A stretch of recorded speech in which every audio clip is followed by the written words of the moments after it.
There's something unsettling about a new home. The unfamiliar creaks. The shadows in corners you haven't learned yet. The feeling that you don't quite know what happened inside these walls before you arrived. These stories were shared anonymously by people who experienced something they still can't explain. All of them moved into a new home. All of them experienced something they will never forget. Turn off the lights. Put in your headphones. And whatever you do, don't open the door. This account was shared by a listener from the Pacific Northwest. I'm 26 years old, and last spring I finally did something I'd been dreaming about for years. I bought my own home. I'd been living with roommates in Portland for almost 8 years. 3 people, 1 apartment, 0 privacy. I'm the kind of person who genuinely needs silence to function, so having my own space wasn't just a want. It was starting to feel necessary. The house I found was about 2 hours outside the city, in a small town in rural Oregon. The kind of place where the nearest grocery store is a 15-minute drive, and the neighbors aren't exactly right next door. The houses out there were spread apart, separated by stretches of tall firs and open fields. My place sat at the end of a long gravel driveway, deep enough into the tree line that you couldn't see the road from the front porch. I loved it immediately. Moving day was a Saturday in late April. I rented a cargo van and spent most of the afternoon hauling boxes inside.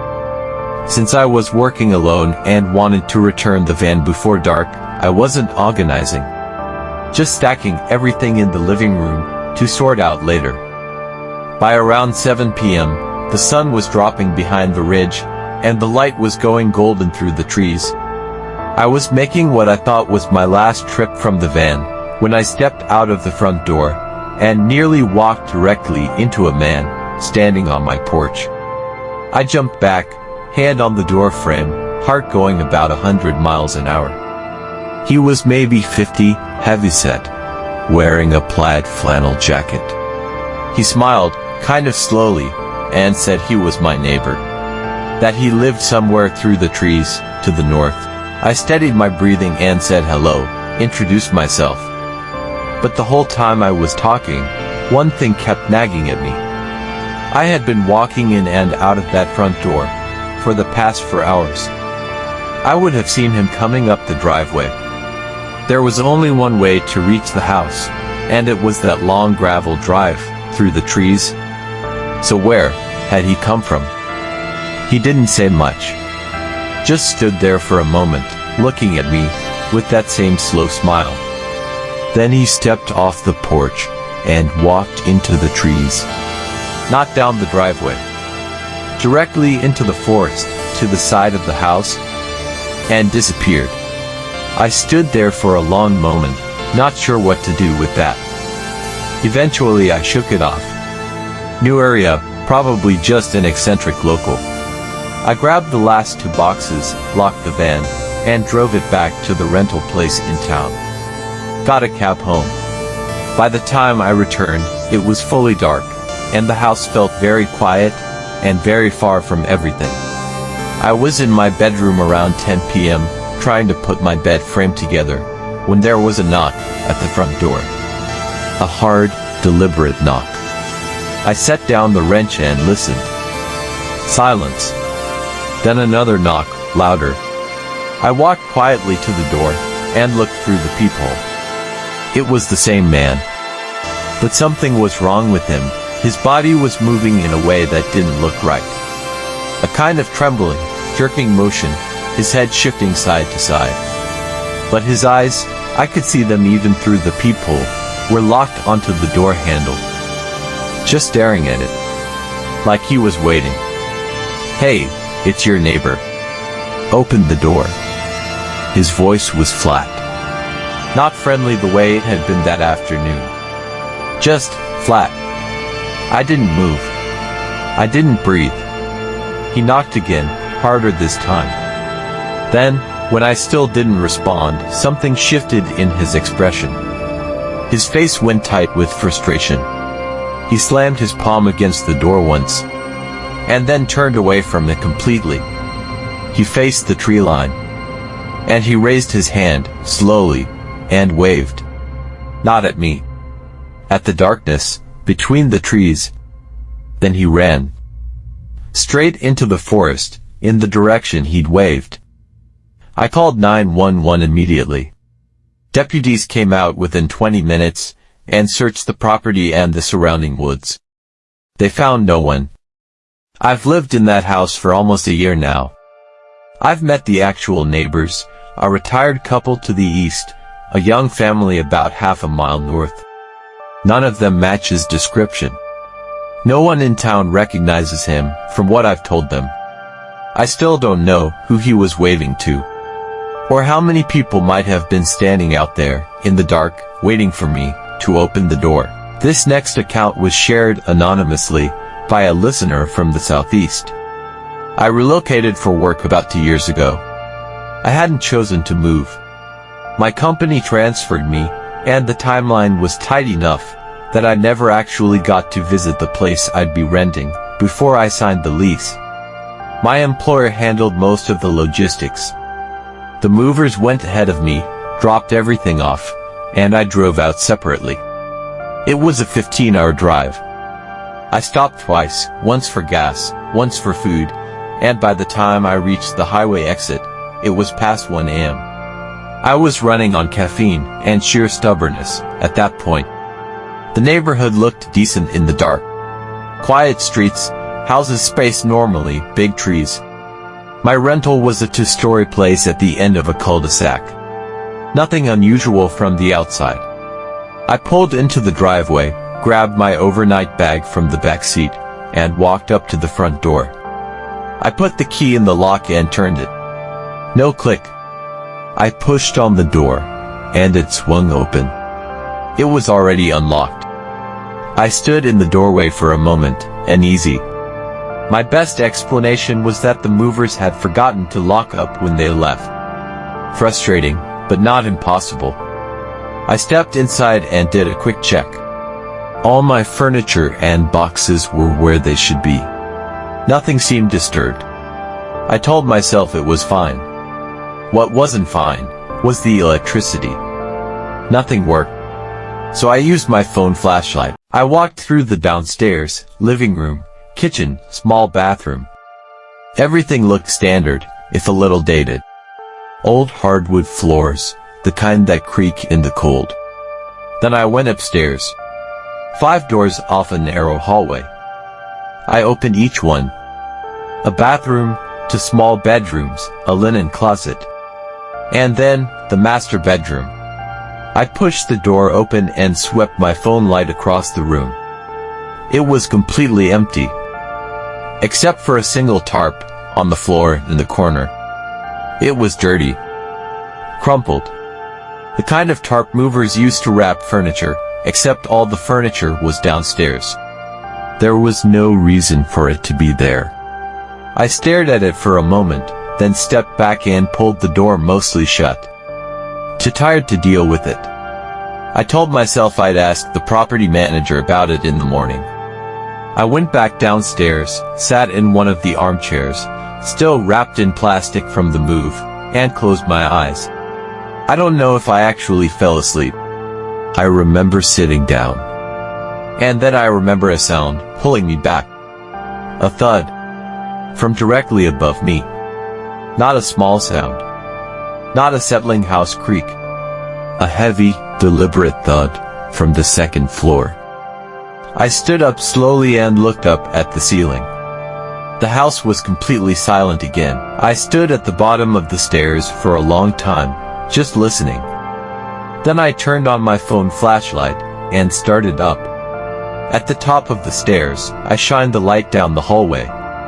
The door at the far end, the master bedroom, was open. Not the way I'd left it, mostly closed. Open. And in the gap between the door and the frame, there was a silhouette. Standing still. Looking toward me. I don't remember deciding to run. I was just running. Down the stairs, out the front door, across the driveway, into my car. I sat there with the engine running, watching the front of the house. No lights. No movement in the windows. No one came out. I called 911. Officers arrived in under 5 minutes. They found the back door wide open. The lead officer told me it looked like someone had been living in the house, possibly for months, while the property sat vacant between tenants. They believed whoever it was had been using the master bedroom. That's when I remembered the tarp. And then I remembered that when I had opened that door earlier and seen the tarp in the corner, I'd taken one step in and immediately stepped back out. The officer said the person had most likely been hiding along the wall, right behind the door, when I opened it. If I had walked further into the room to look around, if I had gone over to look at that tarp, I likely would not have made it back out of that house. This final account was shared anonymously by a listener from the Midwest. This happened 3 years ago, and I still think about it every time I hear an unexplained sound at night. I moved into a small house on the east side of Cincinnati, only about a mile from where I'd been renting before, so it wasn't unfamiliar territory. But the neighborhood had a rough reputation. Higher crime rate, a few incidents in the past few years. I knew that going in. At the time, I didn't have much of a choice financially, so I signed the lease and moved in. The first day was uneventful. I brought everything over myself, didn't interact with anyone on the block, just got my things inside and called it a night. Day 2, I started actually organizing. Moving furniture into rooms, breaking down boxes. At some point in the late morning, I was carrying something into what I planned to use as my home office when I glanced out the window and saw a man standing in my driveway.